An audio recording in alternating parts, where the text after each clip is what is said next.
오늘 신명기 19장 말씀 함께 나누겠습니다. 신명기 19장은 오늘날 현대법의 기초가 되는 중요한 말씀인데, 첫 번째에서 보면 고의로 살인한 것이 아니고 우연히 실수로 살인하게 됐을 때 그들이 피할 수 있는 도피성에 대해서 하나님께서 그 세 곳을 정해서 도피성에 거할 수 있게 하시고, 너희가 더 번성하면 세 곳을 더 정해서 총 6곳에 도피성을 준비해라, 이렇게 말씀을 하십니다. 도피성으로 피하는 자들은 자기들이 고의가 아니라 실수로 사람을 죽이게 됐다라는 것을 알고 있는 사람들입니다. 근데 도피성은 우리가 오래전부터 배웠습니다만, 도피성은 예수 그리스도를 상징하고 있습니다. 우리는 누구에게로 피해야 되냐? 예수 그리스도에게로 피해야 된다. 근데 예수 그리스도에게로 피할 수 있는 사람은 어떤 사람이냐? 자기가 살인자임을 인정하고 자기가 고의가 아니라 실수로 살인했다라는 것을 알고 있는 사람들이 예수 그리스도에게로 피할 수 있다. 아이고 목사님, 우리가 무슨 살인자입니까? 그러면 우리는 죄인인 줄 알아야 되겠죠. 우리는 모두 죄인이다라는 겁니다. 죄인인데 살인자와 무슨 관계가 있느냐? 영적 의미대로 우리가 연결해서 보는 겁니다. 한참 신학적으로 유행하던 것이 구약을 신약에 비추어서 신약적으로 해석하는 방향들이 굉장히 유행을 많이 했었습니다. 그런데 우리가 사실은 통전적 관점도 중요한 겁니다. 창세기부터 요한계시록까지 다 연결되어지는 것으로 보는 것도 중요하고, 구약의 말씀을 신약적인 관점으로 보는 것도 중요하고, 또한 신약의 말씀 또한 구약의 말씀으로 다시 비춰서 보는 것도 중요한데, 하나님은 어제나 오늘의 영원토록 동일하시고 예수 그리스도도 어제나 오늘의 영원토록 동일하니까 우리가 동일한 관점으로 보는 것이 더 중요하다라는 거죠. 그래서 그리스도를 십자가에 못 박아 죽였다. 누가 죽였느냐? 우리가 죽인 거죠. 그래서 우리가 아침마다 사도신경을 신앙 고백하는데 뭘 믿느냐? 동정녀 마리아에게서 난 것들 믿고 본디오 빌라도에게 고난을 받아 십자가에 못 박혀 죽은 것을 믿는다. 본디오 빌라도는 누구냐? 우리입니다. 내가 예수님을 십자가에 못 박았습니다. 아침마다 지금 그거 고백하고 있는 거예요. 그런데 자기가 살인자인 줄 모르면 이게 좀 문제가 되는 거죠. 우리가 언제 예수님을 십자가에 못 박아 죽였습니까? 그런데 사도행전에 초대교회에 베드로가 나와서 하룻밤에 외치니까 3,000명, 5,000명 회개하는데 뭐라고 하느냐? 그 베드로의 외침을 듣고 형제들아, 우리가 어떻게 하여야 구원을 얻을까? 그렇게 말합니다. 우리가 이런 죄를 보면서는 어떻게 하여 구원을 얻을까 할 때, 이런 죄가 뭐냐면 너희가 이 예수를 잡아 십자가에 못 박아 죽였다라고 할 때 그 말 듣고 그들이 찔려가지고 형제들아, 우리가 어떻게 해야 구원을 얻을까? 그렇게 말하는 겁니다. 그럼 뭘 찔리고 있는 겁니까?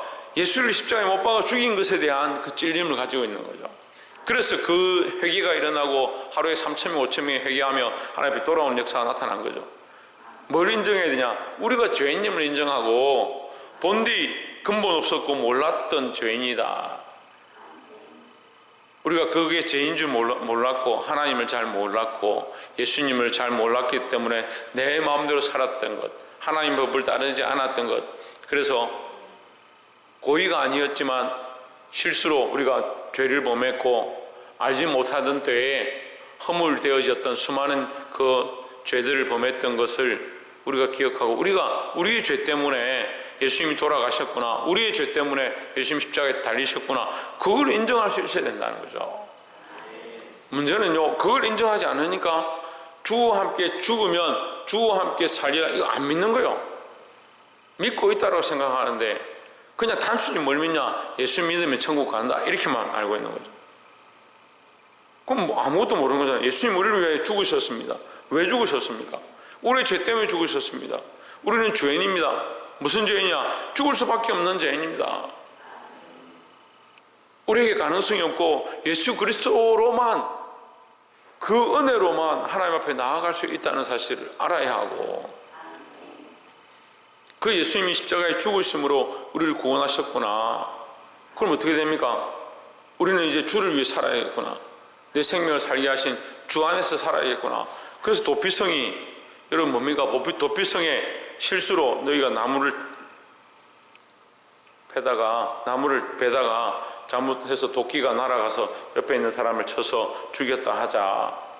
예를 들어서 말하는 거예요. 도끼로 나무를 베었는데 자기가 도끼 날이 날아가서 저 사람이 맞을 줄 알았겠습니까? 이 방향이 이걸 날려서 맞추는 게 더 힘들죠. 근데 잘못해서 도끼날이 날아가서 옆에 사람을 죽였다 하자. 그 사람이 살인자라고 그 사람을 죽인다면 무지한 자만 2명 죽이는 게 아니냐. 그래서 어디로 표현하냐면 도피성을 표현하는데, 도피성 안에 들어가서 있으면 괜찮고, 만약에 나와서 그가 돌아다니다가 그 죽인 자의 가족을 만나서, 실수로 죽인 사람의 가족을 만나서 그 사람들이 이 사람이 우리 가족을 죽였다 해서 만약에 이 사람을 때려 죽이면 누가 잘못이냐? 도피성에서 나온 사람이 잘못이라는 거죠. 실수해서 죽였을 때 하나님 허물하지 않겠다, 이제 그 얘기를 하는데, 신약에서 보면요, 고린도전서 14장 38절에 보면 너희가 모르는 것은 모르는 것이다 이렇게 말합니다. 그게 무슨 말이냐면 너희가 모르고 범죄한 것은 모르는 것이었다라는 거죠. 그래서 하나님 그것에 대해서 허물하지 않겠다. 그러니까 우리가 죄인이었을 때, 우리가 예수님이 몰랐을 때는 오히려 괜찮은 겁니다. 사도행전 17장 30절에 보면 너희가 하나님을 알지 못하는 세대에 그것은 허물하지 않겠지만 이제 너희가 안다고 아니까 이제 더 이상 죄를 짓지 마라. 우리가 몰랐을 때는 죄인이고 잘못했지만 그걸 잘 몰랐다. 예수님도 잘 모르고 하나님도 잘 몰랐다. 그런데 이제 예수님을 믿으면 우리가 뭘 아느냐? 지금까지 지은 죄를 안다는 거죠. 그럼 어디에 있어야겠습니까? 어디에 있어야겠습니까? 도피성 안에 있어야 된다 했잖아요. 아까. 도피성 안에 있어야 되죠. 모르고 실수해서 죄를 범했을 때는 어디에 있어야 되냐? 도피성 안에 있어야 된다. 큰 전제를 다시 여러분 조금 헷갈리시는 것 같은데, 큰 전제를 우리는 뭐요? 죄인이다. 다 죄인이다. 다 죄인이기 때문에 우리 죄 때문에 누가 돌아가셨냐? 예수님이 죽으셨다. 그래서 우리는 미필적 고의든 실수든 우리는 예수님을 죽인 자다 하는 거예요. 죽인 자. 그런데 그 고의로 하지 아니하고 실수로 우리가 예수님을 우리의 연약함 때문에 알지 못해서 허물하지 않는다 하셨으니까 우리가 알지 못해서 예수님을 십자가에 못 박아 죽였다. 그래서 우리를 어디에 두기를 원하시냐? 이 도피성 안에 두기를 원하신다. 이제 이 도피성이 뭐냐면 예수 그리스도죠. 예수 그리스도 안에 있는 것을 뭐라고 하냐면 로마서 말씀을 통해서 구속이다. 예수 그리스도 안에 있는 구속이다. 이건 구원하여 속죄하여 그 안에 또한 있다는 거예요. 어디에 있느냐? 예수 그리스도 안에 있다는 거예요. 그럼 예수 그리스도 안에 있을 때 구속의 효력이 있고 죄사함의 효력이 있는 거예요. 이거 넘어가서 밖에 나가 있으면 뭡니까? 네가 가다가 돌에 맞아 죽어도 그건 네가 잘못한 거라는 거죠. 근데 우리는 어떤 실수를 범하냐? 하나님 말씀 들을 때는 그리스도 안에 있는 것처럼 이렇게 하다가 세상에 가면 어떻게 해요? 그리스도 밖으로 나가는 거예요. 여전히 그리스도 안으로 가야 됩니다. 세상에 갈 때도 그리스도와 함께 동행해서 가야 하고, 하나님이 이 사랑을 기억해야 된다는 거예요. 그리스도 밖으로 나가면 안 된다. 우리의 방법으로 되지 않는다. 우리의 생각으로 할 수 없다. 이것이 하나님의 공의의 방법이다. 여러분, 이 울타리를 치고 이 성을 만들었습니다. 우리 어디에 두셨냐? 예수 그리스도 안에 두셨습니다. 어디에 효력이 있느냐? 그 십자가의 구속 안에만 효력이 있다라는 거죠. 보게 되길 주의 이름으로 축복합니다. 그래서 이 도피성이 모르는 사람들은 이게 무슨 뜻인지 알 수가 없지만 우리가 믿음의 눈들을 들어서 보면 우리가 다 죄인이었구나. 우리가 죽을 수밖에 없는 자들이었구나. 우리가 알고 보면 이제 이것이 죄가 된다라고 알고 한 것은 아니지만 우리가 실수로 예수님 십자가에 못 박아 죽였구나, 우리 죄 때문에 주님께서 죽으셨구나, 우리가 이렇게 볼 수 있는 거죠. 그래서 하나님께서 여기에 뭘 더하시냐? 긍휼도 하셔서 우리를 그 안에 있게 하시는, 그리스도 안에 있을 때에 죄 없다, 우리를 허물하지 아니하시고 우리를 사랑하시는 이 하나님의 사랑을 볼 수 있는 겁니다. 여러분, 그리스도 안에 있으시길 바랍니다. 예수 안에 구속되어져서 때로는 이 그리스도 안에 있어서 우리가 갇힌 것처럼 보이지만 이것이 참된 자유고 하나님 주시는 거룩한 은혜인 줄 기억하시기를 주의 이름으로 축복합니다. 마지막 19절에 보시면 그가 그 형제에게 행하려고 귀한 대로 그에게 행하여 너희 중에서 악을 제하라. 20절에 그리하면 그 남은 자들이 듣고 두려워하여 이후부터는 이런 일을 너희 중에서 다시 행하지 아니하리라.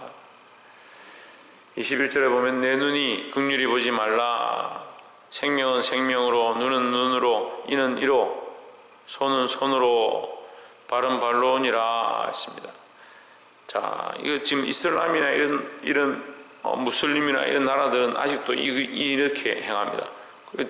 눈이 잘못하면 청지의 눈을 상하게 하면 눈을 빼고, 손이 잘못하면 손을 잘라버리고 이렇게 하는데, 사실 그런 의미가 아니죠. 하나님은 반드시 공의대로 행하신다는 거죠. 이게 원수를 그렇게 갚아라는 게 아니라 우리가 하나님이 이 공의대로 행하심을 반드시 알고 두려워해야 된다는 겁니다. 그래서 우리가 말씀대로 보면 예수님이 오셔서 똑같이 얘기합니다. 너희가 차라리 눈이 너로 실족해 하거든 눈을 빼어버리라. 너희 팔이 너로 실족해 하면 너희 팔을 잘라버려라. 왜 그렇게 해야 되냐? 그렇게 해서라도 하나님 나라의 천국 백성이 되라는 것. 뭐가 더 중요하냐? 네 팔이 중요하냐? 네 발이 중요하냐? 네 눈이 중요하냐? 그것보다 하나님 나라의 소망, 천국 소망이 훨씬 중요한 것이다. 근데 어떻습니까? 천국 소망이 희미합니다. 희미합니다. 천국에 가나 안 가나? 가나 안 가나? 지난주에 제가 한 일주 동안 굉장히 바빴던 것이 이 상이 있어서 제가 그걸 쫓아다닌다고 바빴는데, 다 목사님들, 장로님들, 권사님들, 집사님들, 교회 전체가 몇 개 교회가 다 모여가지고 성도들이 모여서 장례를 치르는데 참 믿음의 눈들이 없는 것 같아요. 믿음의 눈들이. 이 천국의 소망을 바라봐야 되는데, 그 가서 볼 때는 옆에 있는 사람들, 안 믿는 사람들이 곡을 하고 막 화장장이 들어가니까 막 옆에 있는 이 팀이, 우리 팀이 있고 이제 저쪽 팀이 있는데 저쪽 팀들이 보고 막 울고 불고 막 같이 들어간다 해서 들어가지 왜? 말로만 그래. 얼마나 곡을 하고 그렇게 하는. 민망한 거예요. 너무 그렇게 막 울고 그렇게 하니까. 그러면서 그 보던 사람들이 뭐라고 하냐면 저 봐라, 천국에 소망이 없으니까 저렇게 울어싸고 막 그렇게 하지. 제가 속으로 우리도 비슷합니다, 제가 이렇게 말하고 싶었는데, 천국의 소망이 얼마나 분명해야 하냐면 눈을 빼어버려도 아깝지 않을 만큼 내 눈이 범죄케 해서 하나님 나라의 소망을 잊어버리고 하나님과의 영적 교제, 믿음을 잊어버리고 내 입이 맛있는 것에 취해서 하나님의 사랑을 감각하지 못하고 오히려 육신의 일들을 쫓아갈 때에 차라리 내 혀를 자르고 내 눈을 뽑고 내 팔을 자를 그런 각오를 하고 있느냐? 아무도 여러분 그렇게 하라고 하진 않습니다. 그럼 제가 우리 성도들 말 안 듣고 봉사도 안 하고 이렇게 하면 뭐 팔을 때리고 뭐 발을 때리고 할 수도 없는 거고. 근데 말씀이 무슨 의미냐? 천국에 들어가는 것이 더 낫다. 그렇게 했으라도 천국에 들어가는 것이 더 낫다. 이게 결론이잖아요. 너희 팔보다, 너희 다리보다, 너희 눈보다, 너희 지체보다, 너희 가족보다 하나님 나라를 더 소망하고 하나님 주시는 그리스도를 통하여 우리에게 주시는 은혜를 더 중요한 것으로 여기라는 거죠. 말씀을 맺겠습니다. 신명기 우리가 지금 계속하고 있는데, 지금 제가 이 신명기의 핵심에 대해서 계속 말씀드렸습니다. 마음을 다하고 목숨을 다하고 뜻을 다하여 주 너희 하나님을 사랑하라. 이것이 가장 중요한 것이다라고 계속 말씀하고 있습니다. 우리의 마음이 어디 있느냐? 우리의 마음이 어디 있느냐? 알지 못할 때는 괜찮다. 이제 알고 있다. 예수님의 십자가의 죽으심으로, 그리스도의 죽으심으로 우리를 그 죄에서 구속하셔서 살리셨다. 우리는 살인자와 같은 죽을 수밖에 없는 죄인이었는데 우리를 구원하셨고 구속하셨고 살리셨다. 이 소망이 확실하고 이 구원이 확실하면 너희는 이 구원의 소망, 하나님 나라의 소망, 천국의 소망을 확신을 가지고 붙잡고 있어라. 다른 것은 다 놓쳐버린다 할지라도 이 천국의 소망을 잊어버리면 안 된다. 얼마나 이것이 중요하느냐. 너희 팔이 범죄해서 이것을 잊어버리게 하고 너희를 죄로 끌고 가면 팔을 잘라버릴 그런 각오를 하고, 너희 발이 그렇게 하면 발을 잘라버리고 절뚝발이라도 천국에 들어갈 그런 각오를 해라. 그렇게 말씀하고 있습니다. 사랑하는 성도 여러분, 이게 은혜가 아닙니까? 근데 이것을 잘 모르면 어떻게 해요? 하나님은 참 냉정하시다. 눈에는 눈, 이에는 이, 팔에는 팔, 다리에는 다리, 이렇게 보수하시는구나. 하나님 공의 하나님이죠. 물론 공의대로 하십니다. 우리의 범죄한 것을 언젠가 반드시 갚으시고 책망하시고. 두려운 부분 중에 하나가, 우리가 알지 못했을 때는 괜찮은데 오히려 우리가 믿고 알고 있는데 자꾸 죄를 지으면 하나님 앞에 들어가서 하나님 앞에 섰을 때 허물할 것들이 제가 걱정이, 염려가 되는 거예요. 그래서 부끄러운 구원이죠. 부끄러운 구원이 어디 있습니까? 이렇게 할 수 있는데요, 반대로는 뭡니까? 반대로는 영광의 구원을 받는 겁니다. 하늘의 별과 같이 영원히 빛나는 축복을 받고요, 사람이 형용할 수 없는 그 환함 속에, 그 빛나는 속에 우리가 들어가서 그리스도 하나님과 기뻐하고 즐거워하는 것들이 있고, 그러니까 이 영광의 자리가 있는 거예요. 하나님의 보좌가 있고 어린 양의 보좌가 있고 순교자들의 그 12장로, 24장로의 보좌가 있고 그 옆에 순교자들이 있고, 이게 순서가 있는 거죠. 믿음으로 산 정인들의 자리들이 있는 겁니다. 순서대로. 그럼 우리가 어떻게 되겠습니까? 믿음으로 살지 아니하고 그 믿음을 끝까지 붙잡지 않고 부정했던 수많은 시간들이 그 하나님 앞에, 그 신앙생활을 지금 착각하고 있는 거예요. 예수 믿으면 다 구원받는다. 뭘 믿는지도 모르고 예수님 누구신지도 모르고.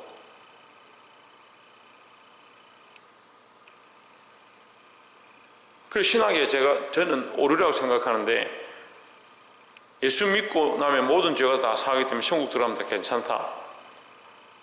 근데 심판이 다 끝나고 지옥 백성 무적행이 다 들어가고 마지막에 하나님께서 예수님을 통해 어린 양이 나와서 그 책을 펼지 못하니까 아무도 그 생명책, 그 책을 펼지 못하니까, 인봉된 책을 펼지 못하니까 내가 울었도다. 이 사도 요한이 그렇게 하죠. 우는데 어린 양이 나와서, 일찍 죽임을 당한 것 같은 그 어린 양이 나와서 그 인봉을 풀어서 여는데, 하나는 생명책이고, 책이 두 권이죠. 하나는 생명책이고, 그 생명책에 기록된 자들이 구원을 얻는 겁니다. 또 하나 책을 펴니다. 이건 뭐냐? 행위책이 행위책. 생명책이 있고 행위책이 있는 겁니다. 제 말이 아닙니다. 성경에 있는 대로 얘기하는 거죠. 그럼 지옥에 간 사람들 끌어내가지고 행위에 대해 책망할 것 같습니까? 그렇지 않습니다. 그들은 이미 영원히 형벌 받습니다. 자꾸 어떤 사람들이 환상을 보고 꿈을 꾸고 지옥에 가면 뭐가 있고 그 다음에 뭐가 있고, 더 심한 사람들은 저기 가서 뭐 혀를 잡아 당겨서 뭐, 그런 불교적 신앙입니다. 우리에게 이 알도록 깨닫게 하기 위해서 그런 것들을 보여줄 수 있지만, 지옥은 영원히 불타는 거예요. 잠시 고통받고 끝나는 게 아니라 영원히 불타는 거예요. 거의 더 이상 없어요. 영원히 그냥 불타고 끝나지 않는 거예요. 영원한 고통을 당하는 거예요. 그걸 뭐 형용할 게 있습니까?